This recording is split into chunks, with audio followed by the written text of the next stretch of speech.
Hi mga kaps, sumusta? Sana sa buti kalagayan at malulusog yung pangatawan. Eto na naman tayo, PGTV ako pala ito.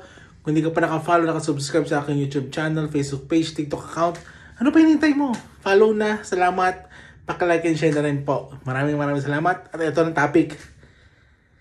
Barbers, ha? Representative, Congressman Barbers, meron gustong ipagawa sa mga PNP and PDEA at dyan sa Davao.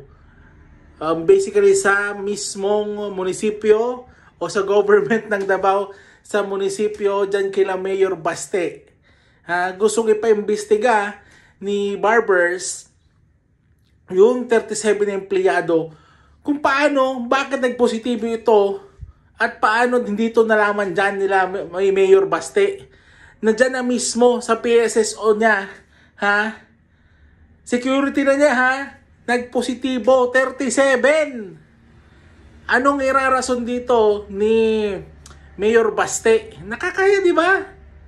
Dapat talaga ipaimbestigahan ito. Sana imbestigahan na lahat.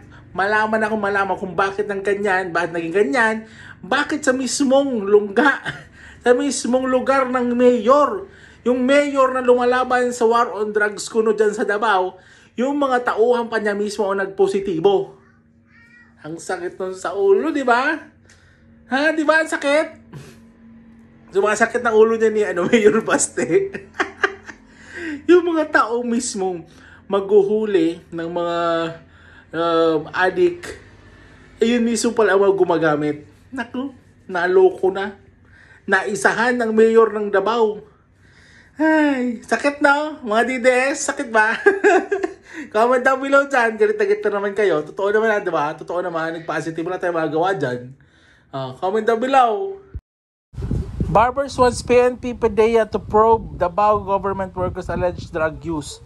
Surigao del Norte Representative Robert A. Barbers has urged the Philippine National Police and the Philippine Drug Enforcement Agency to investigate reports that several government employees in Davao City were using illegal drugs.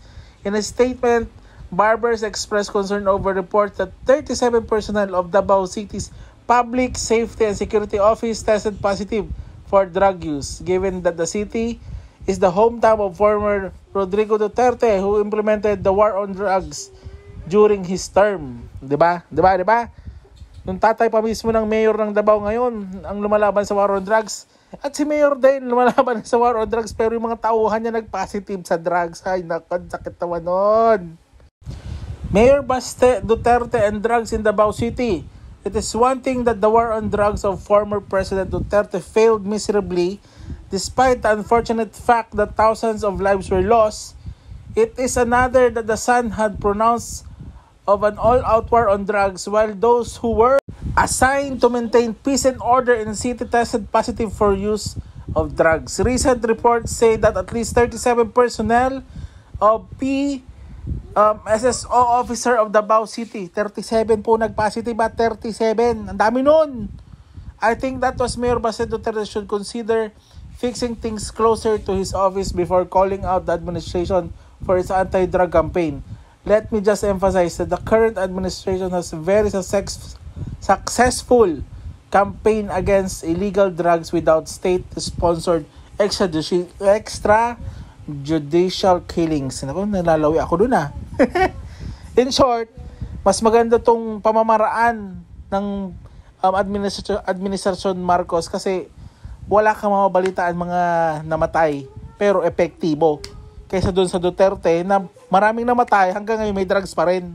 Not only that, 14.4 million shabu seized at Davao checkpoint just a few days ago, shortly after preventive suspension of PNP personnel who were reportedly involved in the deaths of 7 suspected drug pushers before staging yet another maisug rally or calling out the national government for whatever baseless accusation you have.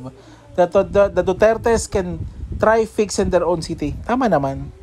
Bago kayo magreklamo sa buong Pilipinas, ayusin nyo muna ang Davao.